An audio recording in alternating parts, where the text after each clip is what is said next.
வணக்கம். இப்போ மோகினிகளை பற்றி பொதுவான ஒரு விஷயம் வெளியிட்டிருந்தேன். இப்போது முதல்ல வர்றது எப்படின்னாக்கா மாய மோகினி. மாய மோகினி அப்படின்னு இருக்குது. இது வரும்பொழுது ரோஜாப்பூ வாசனை வீசும். இது என்ன ஒரு விஷயம்னா பல ரூபங்கள் எடுக்கக்கூடியது. உங்கள் மனசுக்கு பிடித்த ஆண்கள் உருவமோ மனசுக்கு பிடித்த பெண்கள் உருவமோ எடுக்கும். எப்போ எடுக்கும்? நள்ளிரவில் நீங்கள் தூக்கத்தில் காம உணர்வுகள் உண்டாகும். அதுதான் இன்கோபஸ் சாக்கோபஸ். அந்த காம உணர்வுகள் கனவுகள் வரும்பொழுது உங்களுடைய இந்திரியம் அந்த வெளிப்படும் பொழுது அந்த வாசனைகள் உங்கள் உடம்புல புகுந்துடும். அதன் பிறகு உங்களுக்கு நடப்பது எல்லாம் ரொம்ப வித்தியாசமாக இருக்கும். உங்களோட நீங்கள் யாரை நினைக்கிறீங்களோ அவர்களோட உடலுறவு வச்சுக்கிற மாதிரி நிறைய தடவை. அதாவது என்ன பிரச்சனைனா நைட்டு 12லேருந்து விடிகாலை 4:30 பிரம்மமுகூர்த்தம் வரை தொடர்ந்து இது நடக்கும். அப்போது ஒரு மனிதன், ஒரு ஆணோ ஒரு பெண்ணோ ரொம்ப சலிப்படைந்து ரொம்ப உடம்பு ரொம்ப வீக்காகிடும். அதுபோல நிகழ்வுகள் தொடர்ந்து நடக்கும். ஆக அந்த இளம் பெண் பார்த்திங்கன்னா நல்ல கொழுன்னு இருக்கிற பொண் ரொம்ப இலைச்சி கண்ணமெல்லாம் ஒட்டி ஒரு மனநிலை பாதிக்கப்பட்டு ஒரு பைத்தியங்கிற நிலைமைக்கு வந்துடுவாங்க. அவங்களுடைய மனநிலை, அவங்க உடல்நிலை எல்லாமே. காலேஜ் படிக்கிற பொண்ணை இந்த மாதிரி ஆக்கிரமிச்சிட்டா அந்த மேல் படிப்பு அவருக்கு படிக்க முடியாது. ஏன்னா சப்கான்ஷியஸ் மைண்டோட தொடர்பு உள்ளது இது. கான்ஷியஸ் மைண்ட், சப்கான்ஷியஸ் மைண்ட்னு 2 வகை இருக்குது. இதை விஞ்ஞானிகள் சொல்கிறாங்க. கான்ஷியஸ் மைண்டில் எது படித்தாலும் அப்பப்போ எரேஸ் ஆகிடும். சப்கான்ஷியஸ் மைண்டில் நீங்கள் படிக்கின்ற அத்தனை விஷயங்களும் அங்கே சேகரித்து வைக்கப்படும். அந்த சப்கான்ஷியஸ் மைண்டோட இது தொடர்பு இருக்கிறதுனால உங்களுடைய மேல் படிப்பு என்ன படித்தாலும் கவனத்தில் நிற்காது, என்ன சாப்பிட்டாலும் உடம்பில் நிற்காது. அதுக்கு என்ன நினைவுகளும் உங்களுக்கு கடவுள், அதாவது கோயிலுக்கு போக விடாது. முதல்ல நல்லா தெரிஞ்சுங்க. நீங்கள் அதிகமாக கடவுள் பக்தி உள்ளவங்களாக இருப்பாங்க, கோயிலுக்கு போகிறதுக்கு விடாது. அதுக்கு பல காரணங்கள் அது உங்களுக்கே தெரியும். கோயிலுக்கு போகிறதுக்கு விடாது, வீட்டில் சாமி கும்பிட விடாது, பூஜை ரூம் கிட்டக்க போக விடாது, உடம்புல புகுந்ததுக்கப்புறமா. இதில் இருந்தே தெரிஞ்சுக்கலாம். இந்த ரோஜாப்பூ வாசனை, இந்த மாய மோகினிக்கு ரோஜாப்பூ வாசனை உங்களை சுற்றி வந்துக்கிட்டே இருக்கும். அந்த ஒரு ரம்மியமான வாசனை, அதாவது பன்னீர் வாசனைன்னு வச்சுங்களேன், இருந்துக்கிட்டே இருக்கும். சாப்பிட விடாது, தூங்க விடாது.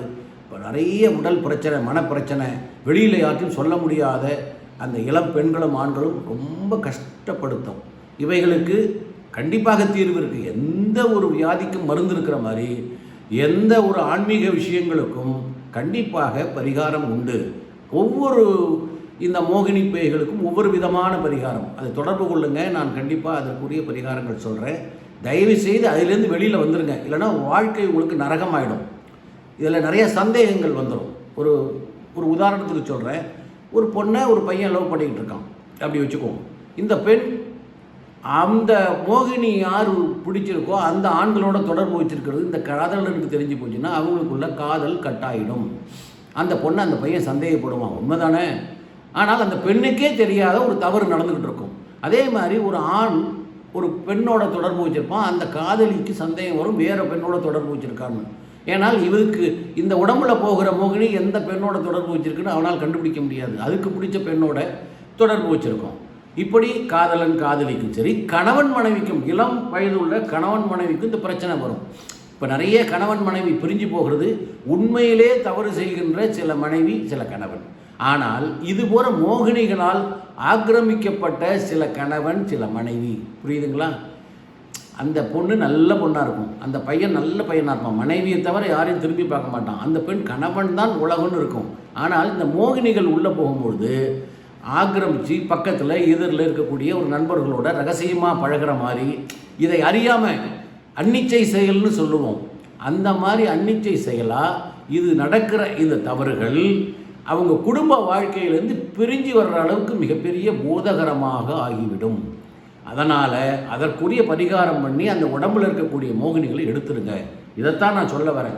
இவைகளெல்லாம் இருக்குது இந்த நவீன காலத்தில், இந்த ஏவுகணைகள் விடுற காலத்தில், கையிலே செல்ஃபோன் வச்சுருக்க காலத்தில். ஆனாலும் இதை யோகிகள், முனிவர்கள், சாமியார்கள் சொன்னால் நான் ஓரளவுக்கு தான் எடுத்துக்கிட்டேன். ஆனால் இந்த தத்துவ பேராசிரியர் சொல்லியிருக்கார் இல்லையா, அவர் இப்போ ஒரு 6 மாதத்துக்கு முன்னால் ஆய்வு செய்து இது உண்மை இருக்குன்னு சொல்லியிருக்கார். அவர் சொன்ன அந்த விஷயங்களெல்லாம் எனக்கு ரொம்ப நம்பிக்கை இருக்குது. அதனால தான் நான் இதை பதிவாக போடுறேன். அதனால் கவனமாக இருங்க. இரவு நேரத்தில் தனியாக போகாதீங்க. அப்படி பாதிக்கப்பட்ட ஆண்களோ பெண்களோ நீங்களாக இருந்தாலும் நண்பர்களாக இருந்தாலும் என்னை தொடர்பு கொள்ளுங்கள். அதற்குரிய பரிகாரம் உண்டு. குறிப்பாக கணவன் மனைவி பிரிவதற்கு இது ஒரு மிகப்பெரிய காரணமாக இருக்கிறது. அதை தெரிஞ்சுங்க, என்னை தொடர்பு கொள்ளுங்கள். அதற்குரிய எளிய பரிகாரம் நான் சொல்கிறேன். சரிங்களா? வாழ்த்துக்கள். தயவுசெய்து சப்ஸ்கிரைப் பண்ணுங்கள், பெல் பட்டன் அமுக்குங்க. அடுத்த செய்தியோடு சந்திக்கிறேன். வாழ்த்துக்கள். வணக்கம்.